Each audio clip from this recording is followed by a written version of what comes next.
On a cool autumn evening in San Diego, California, in October of 1995, a young woman named Claire Matheson left her shift at a downtown boutique, walked 3 blocks to her car, and vanished. She was 23 years old. She had called her roommate at 8:47 p.m. to say she was leaving work.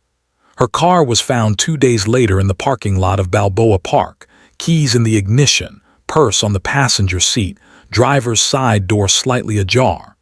There was no sign of struggle. No witnesses. No body. For nearly 3 decades, her disappearance remained one of San Diego's most haunting unsolved cases, a mystery that left a family fractured and a community uneasy. Then, in the spring of 2024, 2 arrests WOULD Chinese letter SHOCK a neighborhood that thought it had moved on, revealing a truth so close to home that those who had searched for Claire would question everything they thought they knew. How does someone disappear in plain sight? And what does it mean when the answer was always there, hiding behind familiar faces? San Diego in 1995 was a city of contrasts. The coastal neighborhoods glittered with tourism and naval prosperity, while inland communities like Normal Heights and University Heights held onto their working-class roots with modest bungalows and family-owned shops. Claire Matheson lived in a rented duplex on Utah Street in North Park, a neighborhood beginning its slow transformation from blue-collar enclave to arts district. The streets were lined with pepper trees and aging craftsman homes. The evenings smelled of jasmine and car exhaust. It was the kind of place where neighbors knew each other's names but minded their own business. Claire had moved to San Diego 18 months earlier from Fresno, drawn by the promise of ocean air and a fresh start after a difficult breakup. She was petite, 5'3", with dark blonde hair she usually wore in a ponytail and a gap-toothed smile that her mother said could light up a room. She worked at a boutique called Maritime Threads on 5th Avenue, selling vintage clothing and handmade jewelry. Her coworkers described her as punctual, friendly, a little shy. She had a routine. Tuesday and Thursday, yoga classes at a studio on Park Boulevard. Sunday morning walks around Balboa Park. Friday night dinners with her roommate, Jenna Torres, who worked as a dental hygienist. October 17, 1995, was a Tuesday. The weather had been unusually warm that week, temperatures reaching the low 80s even as the sun set. Claire had worked the closing shift at Maritime Threads, 2:00 p.m. to 9:00 p.m. The boutique's owner, Margaret Huang, later told police that Claire had seemed perfectly normal that day. They had discussed Halloween costume ideas. Claire had rung up the last customer at 8:39 p.m., a college student buying a vintage leather jacket. Margaret remembered because she had marked it in the register log. Claire had swept the floor, counted the till, locked the front door. Margaret had left through the back exit at 8:45 p.m., heading to her car in the small lot behind the building. Claire had said good night. Her voice had been cheerful. At 8:47 p.m., Claire called Jenna from the store's landline. Jenna was home watching television. The call lasted 42 seconds. "Hey, I'm leaving now," Claire had said. "Do we need milk?" Jenna had said no. Claire had said she would be home in 20 minutes, maybe stop for gas. That was the last time anyone would hear her voice. The drive from the boutique to the duplex on Utah Street was 2.3 miles. Claire drove a 1989 Honda Civic, powder blue, with a dent in the rear bumper and a Padres bumper sticker. She usually took 5th Avenue South, then cut east on University Avenue. On a Tuesday night with light traffic, the drive took 12 to 15 minutes. By 9:30 p.m., when Claire had not arrived home, Jenna felt the first flutter of concern. By 10:00 p.m., she was calling Claire's pager. By 10:45 p.m., she was calling the boutique, letting the phone ring and ring in the empty store. At 11:00 03 p.m., Jenna called the San Diego Police Department to report her roommate missing. Clears throat. The officer who took the call followed protocol. Adult missing less than 3 hours. No signs of foul play. Possibly stopped somewhere, car trouble, change of plans. He took down Claire's description and vehicle information. He told Jenna to call back if Claire hadn't shown up by morning. Jenna did not sleep that night. She sat on the sagging couch in their living room, listening to the sounds of the neighborhood. A dog barking 3 houses down. The hiss of sprinklers on a timer. The rumble of a late-night bus on University Avenue. When morning came and Claire had not returned, Jenna called the police again. This time they listened more carefully. A patrol unit was dispatched to Maritime Threads. The store was locked, undisturbed. Margaret Huang arrived at 9:30 a.m. to open and found officers waiting. She confirmed that Claire had left the previous evening. Everything had been normal. Margaret unlocked the store. The register was balanced. Claire's timecard showed she had clocked out at 8:46 p.m. By midday Wednesday, Claire's disappearance was being treated as a potential abduction. Her parents, Richard and Susan Matheson, drove down from Fresno, arriving at the North Park duplex by 3:00 p.m. Richard was a high school science teacher, methodical and quiet. Susan was a librarian, organized and precise. They brought recent photographs. They brought Claire's dental records. They brought the name of her ex-boyfriend in Fresno, a man named Kevin Driscoll, who they insisted police contact immediately. The first break in the case came on Thursday morning, October 19th. A jogger running through Balboa Park, near the Morley Field tennis courts, noticed a car in the parking lot that had been there since the previous morning. A powder blue Honda Civic. The jogger, a retired naval officer named Thomas Brent, wrote down the license plate number and called it in from a payphone. Within an hour, officers confirmed it was Claire's car. The scene was both revealing and mystifying. The car was unlocked. The keys were in the ignition, turned to the off position. Claire's brown leather purse sat on the passenger seat, unzipped. Inside were her wallet, $37 in cash, credit cards, driver's license, a chapstick, a pack of gum, and a small notebook she used for shopping lists. Her pager was clipped to the purse strap. There was no sign of struggle, no blood, no torn fabric. The driver's seat was adjusted to a position consistent with Claire's height. A half-empty bottle of water sat in the cup holder. But there were details that did not fit. Claire's coworkers insisted she would never leave her purse in plain view in an unlocked car. The parking lot was isolated, poorly lit, not a place a young woman would typically go alone at night. And perhaps most puzzling, the odometer showed that the car had traveled approximately 8.2 miles since Margaret had last seen it at the boutique. The distance from Maritime Threads to Balboa Park was 3.1 miles. Where had Claire driven? Or where had someone else driven her car? Search teams descended on Balboa Park. The park covered 1,200 acres of canyons, gardens, museums, and wooded trails. San Diego Police Department brought in tracking dogs. The scent trail led from the car to the edge of the parking lot and then simply stopped, as if Claire had vanished into the air. Volunteers combed through brush and ravines. Divers searched the Lily Pond and the reservoir. News helicopters circled overhead. By Friday evening, Claire's face was on the 10 o'clock news, a smiling photo from her sister's wedding the previous year. Part 2. The Investigation. In the days following Claire's disappearance, San Diego Police Department assembled a task force. Lead detective was a veteran named Raymond Vasquez, a man known for his patience and his ability to spot inconsistencies in witness statements. He had worked homicides for 14 years. He approached the case with the assumption that the first 48 hours were critical, though those hours had already passed.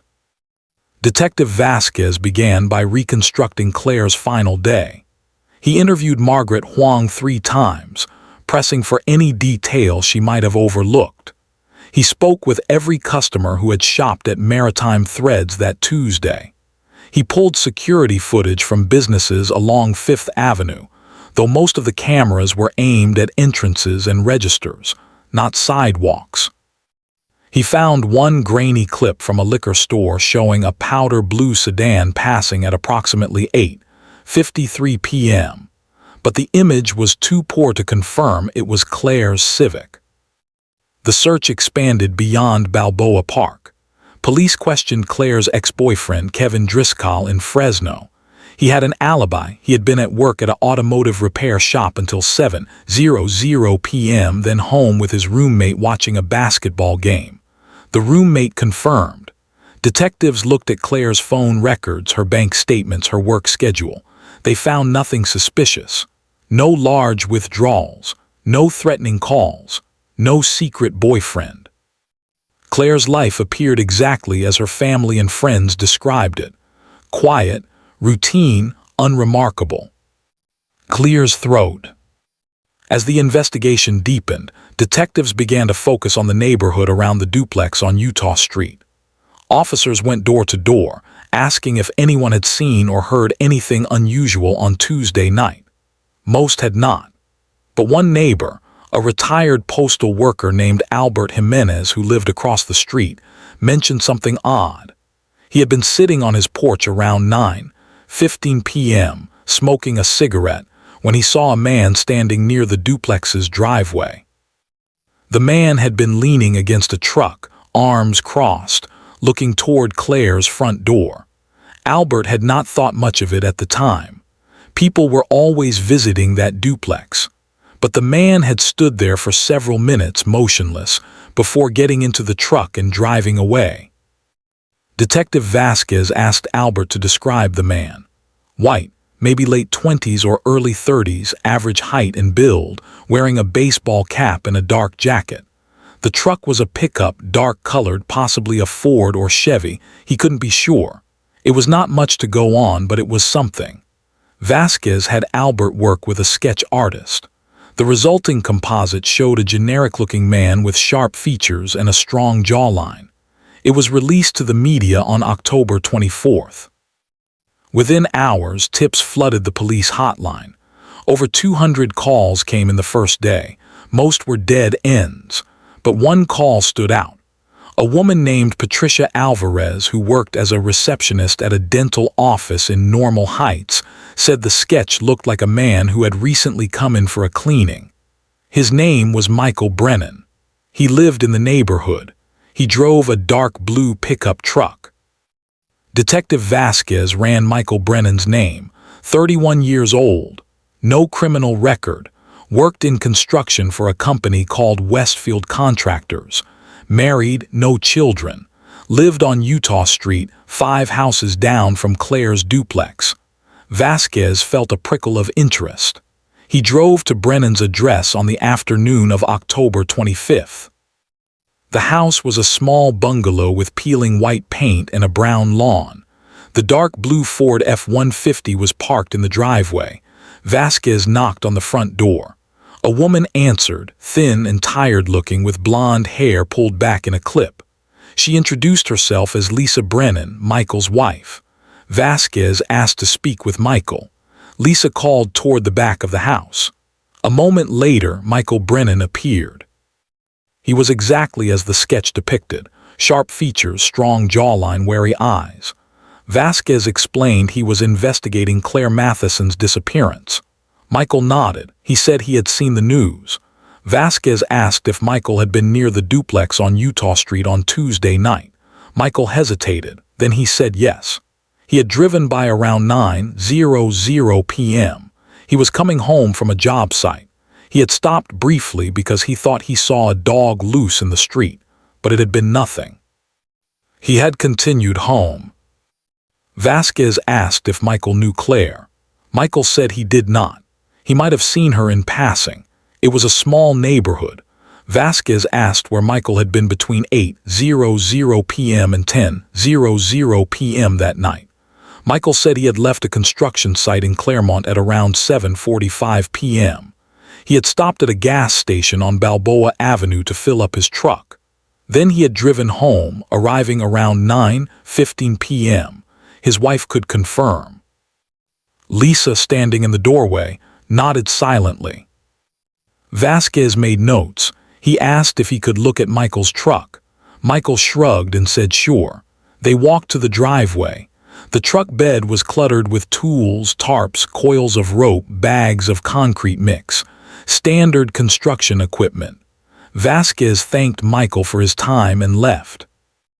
Over the following weeks, Vasquez ran down every lead. He confirmed Michael's timeline as best he could. The gas station had no security cameras. The construction site foreman confirmed Michael had left around 7:45 p.m. but could not say exactly when. The timeline fit barely. But something about Michael Brennan bothered Vasquez. The man's affect had been too flat, too controlled. Those who knew him said Michael was quiet, kept to himself, but was friendly enough. Neighbors described him as helpful, the kind of guy who would lend you a tool or help jumpstart your car. But there was a distance to him, a guardedness. Vasquez requested a search warrant for the Brennan residence. A judge denied it. Insufficient probable cause. No physical evidence linking Michael to Claire's disappearance. Vasquez pushed back. He pointed to the composite sketch, the location, the timing. The judge was unmoved. Vasquez knew he was grasping. He had a hunch, nothing more. As November turned to December, the investigation stalled. The search team scaled back. The media moved on to other stories. The Matheson family offered a $25,000 reward for information leading to Claire's whereabouts.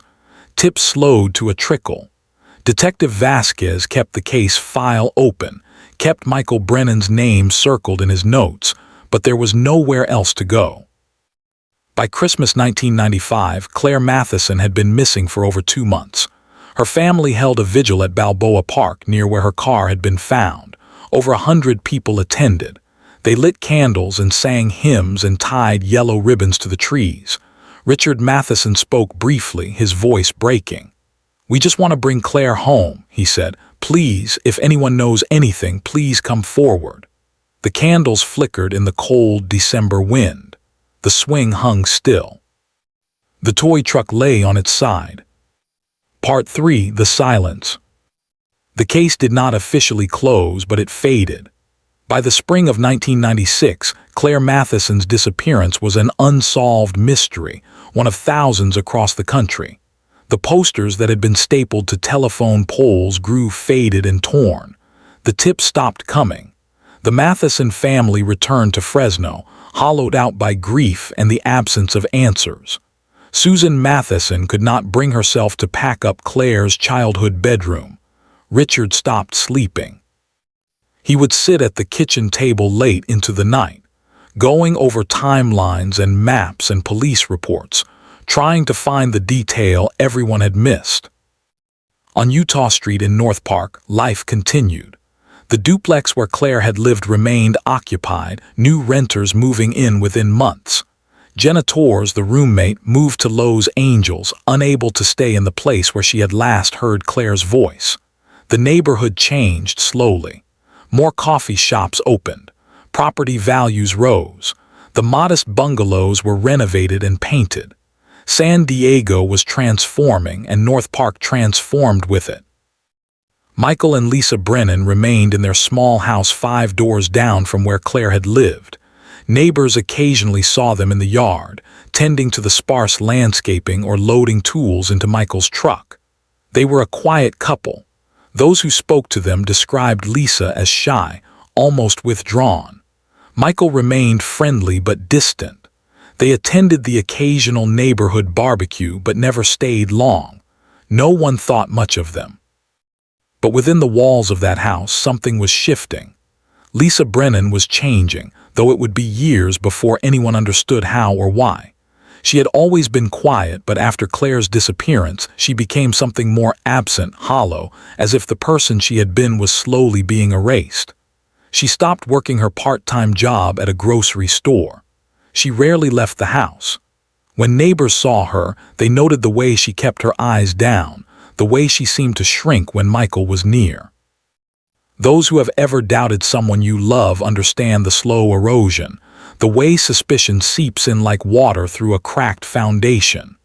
Lisa Brennan began to doubt her husband. Not openly, not with questions or confrontations, but with an unspoken awareness that grew heavier with each passing month. She noticed the way he watched the news coverage of Claire's disappearance, his face utterly blank. She noticed how he drove past the spot where Claire's car had been found in Balboa Park, circling the parking lot for no reason he would explain. She noticed how he woke sometimes in the middle of the night, drenched in sweat, muttering words she could not understand. Claire's throat. In 1998, 3 years after Claire vanished, Michael and Lisa Brennan had a daughter. They named her Emily. The pregnancy had been unplanned. Lisa had hoped, in the irrational way of someone desperate for change, that a child might soften Michael, might bring light into the house that had grown so cold. For a time, it seemed to work. Michael was attentive to the baby, gentle in a way Lisa had almost forgotten he could be. But as Emily grew from infant to toddler, the old patterns reasserted themselves. Michael's silences deepened. His temper, always simmering beneath his controlled exterior, flared more often.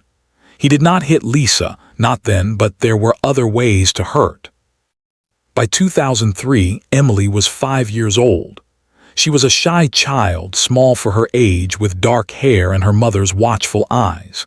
She played alone in the backyard, building elaborate structures with sticks and rocks, whispering to imaginary friends. She did not like loud noises. She did not like it when her father came home late, smelling of beer and something else, something acrid and sharp. She learned to read her father's moods by the sound of his footsteps, the slam of the truck door, the way he paused in the doorway before entering the house. One night in August of 2003, Emily had a nightmare. She woke screaming, calling for her mother. Lisa rushed into the child's room, holding her, rocking her, whispering soothing words. When Emily finally calmed, she said something that made Lisa's blood turn to ice. "I saw the lady," Emily said. "The lady in the park. Daddy was there. He was hurting her." Lisa asked what she meant. Emily could not explain. She said she had dreamed it. But children's dreams are strange, and sometimes they are not dreams at all. Lisa did not confront Michael. She did not know how, but the seed of knowledge had been planted and it grew in the darkness. She began to watch her husband more carefully. She noticed how he always took the same route when driving past Balboa Park, past the Morley Field tennis courts as if drawn there. She noticed the tarp in the truck bed, the one that never seemed to get used for construction. She noticed the way he stared at women on the street, young women with dark blonde hair. In 2007, Lisa Brennan left. She packed 2 suitcases, took Emily, and moved into a women's shelter in Chula Vista, 30 miles south. She filed for divorce. In the paperwork, she cited irreconcilable differences and emotional abuse. She did not mention Claire Matheson. She did not mention her suspicions. She was afraid of what Michael might do if she spoke, afraid no one would believe her. Afraid she was wrong, that her mind had created a monster where there was only a troubled man. Michael did not fight the divorce. He signed the papers, paid minimal child support, and retreated into his house on Utah Street.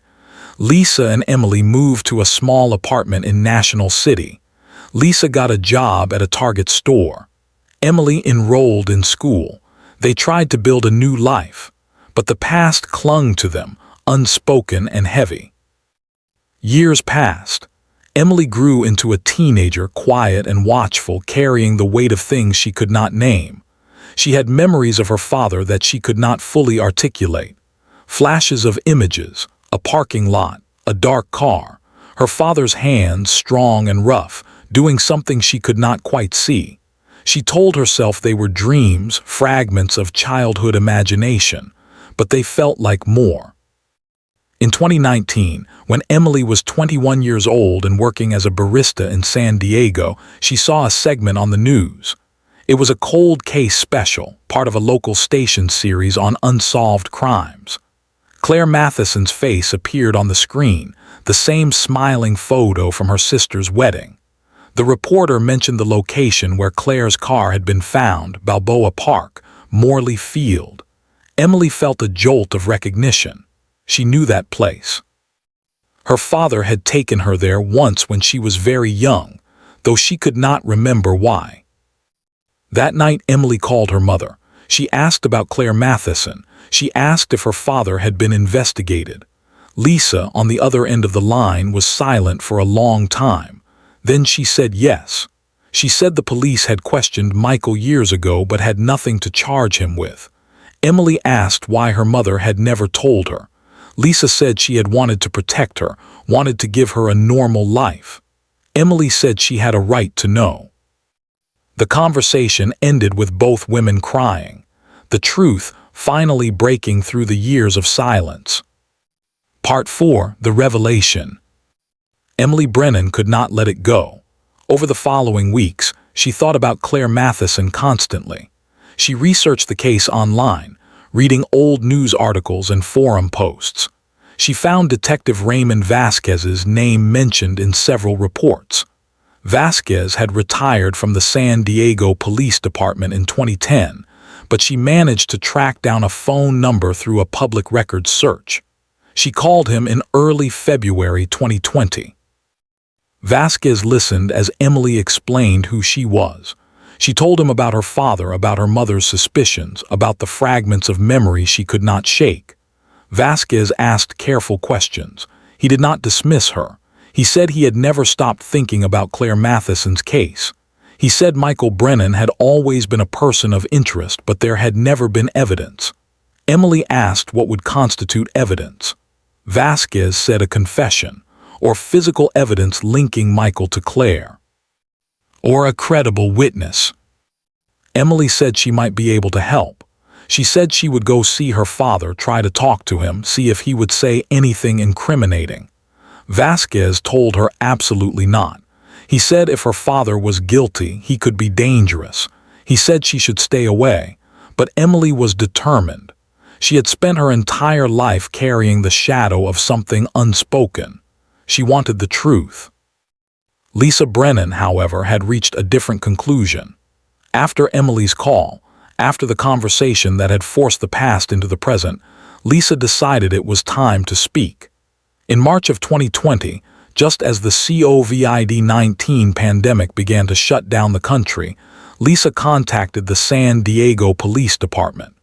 She asked to speak with someone about a cold case. She was connected with Detective Alicia Mendez, who had taken over cold case reviews. Lisa met with Detective Mendez on March 10, 2020 at the department's Northern Division. She brought documents, her divorce papers, photographs, a journal she had kept during her marriage.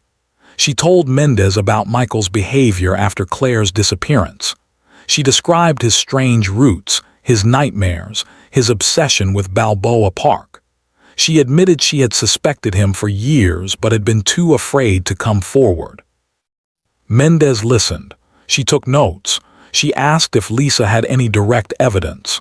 Lisa said no, but she said her daughter might. She explained that Emily had vague memories, images that seemed connected to the night Claire disappeared. Mendez asked if Emily would be willing to speak with police. Lisa said she would ask. On March 15, 2020, Emily Brennan met with Detective Mendez. Emily was nervous, her hands shaking as she recounted what she remembered. She said when she was very young, maybe 4 or 5, her father had taken her in his truck late at night. She could not remember where they went, but she remembered a parking lot, darkness, the smell of eucalyptus trees. She remembered seeing a car, a small car with the door open.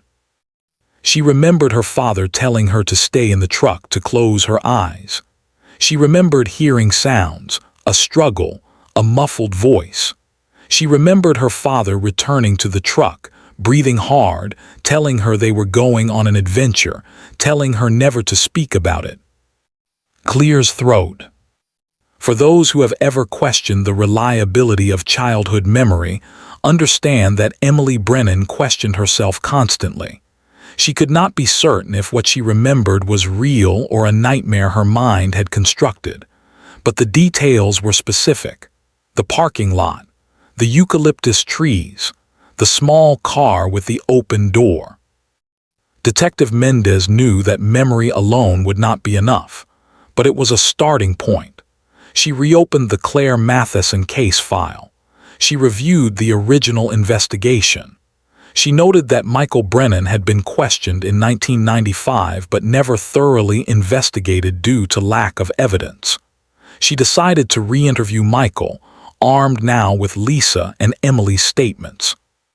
The pandemic complicated matters. Businesses shut down, courts closed, investigative work slowed, but Mendez persisted. She assembled a team. She obtained a warrant to search Michael Brennan's property on Utah Street.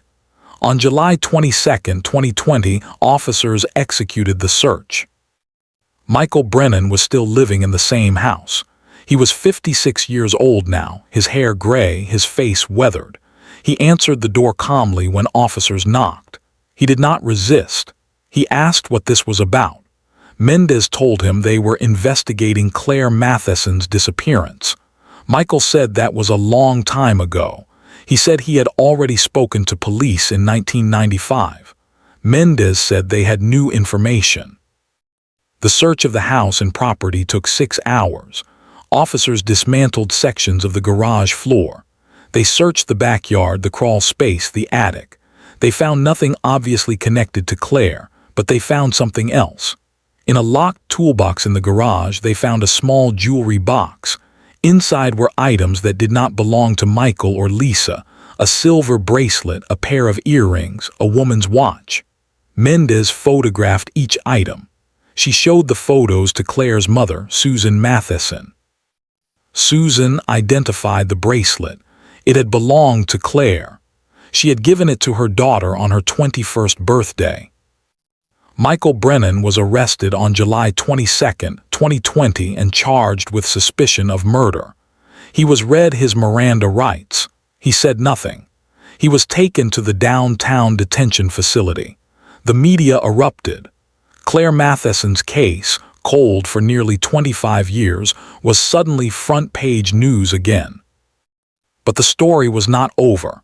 In October of 2020, Detective Mendez received a call from a man named David Brennan, Michael's younger brother. David had seen the news coverage. He said he needed to talk. He said he knew something. On October 8, 2020, David came to the police station. He brought a lawyer. He said he wanted immunity in exchange for his testimony. After negotiations, an agreement was reached. David Brennan told Detective Mendez the following. On the night of October 17, 1995, Michael had called him around 10:30 p.m. Michael had been frantic, speaking quickly, saying he had done something terrible, saying he needed help. David had driven to Michael's house. Michael had taken him to Balboa Park, to a canyon area south of the Morley Field parking lot. There, partially concealed under brush and branches, was a body, a young woman, Claire Matheson. Michael said it had been an accident, that she had resisted, that he had not meant to kill her. David, terrified and loyal to his brother, had helped. They had buried Claire in a shallow grave in the canyon, covering the site with rocks and debris. David had kept the secret for 25 years. On October 15, 2020, a team of forensic anthropologists and police officers searched the canyon area David Brennan had described. They found remains. Dental records confirmed the remains were Claire Matheson.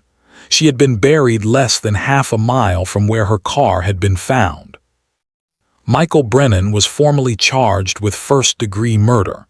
David Brennan was charged with accessory after the fact and tampering with evidence. Both men pleaded not guilty. The trial was set for 2022, delayed multiple times due to the pandemic. In March of 2024, Michael Brennan changed his plea. In exchange for prosecutors taking the death penalty off the table, he pleaded guilty to second-degree murder. In court, he gave a statement. He said he had seen Claire leaving work that night. He said he had been driving, had seen her alone, had followed her. He said he had approached her in the Balboa Park parking lot, had tried to talk to her, had grabbed her when she tried to get away. He said she had screamed and he had panicked, had put his hands around her throat to silence her. He said she had died. He said he was sorry. His voice was flat, mechanical, devoid of emotion. Susan Matheson, sitting in the courtroom gallery, wept. Richard Matheson, who had died of a heart attack in 2018 without ever knowing what happened to his daughter, was not there to hear it. Michael Brennan was sentenced to 25 years to life in prison. David Brennan received a sentence of 10 years. The community of North Park, the neighborhood where Claire had lived and disappeared, reacted with shock and anger. Some remembered Michael Brennan, the quiet construction worker who had lived among them. Others had never heard of him. The case became a reminder that monsters do not always look like monsters, that evil can wear the face of a helpful neighbor. Closing. Claire Matheson was 23 years old when her life was stolen. She had wanted to be a teacher. She had loved poetry and old movies and the sound of the ocean. Her family buried her remains in Fresno beside her father in the spring of 2024. The headstone read, "Beloved daughter and sister, finally home." For those who worked the case, who searched the canyons and followed the dead ends, there was a bitter satisfaction in the resolution. Justice delayed is justice denied, the saying goes, but justice eventually found is still justice. Detective Raymond Vasquez, retired and in his 70s, attended Michael Brennan's sentencing. He said afterward, "I never forgot her. I'm glad she can rest now." The case serves as a testament to persistence, to the courage of those who speak when silence would be easier, to the enduring hope that truth will surface even from the deepest graves. If this story mattered to you, subscribe and hit the bell. Share the episode. Someone somewhere may still be waiting to be heard.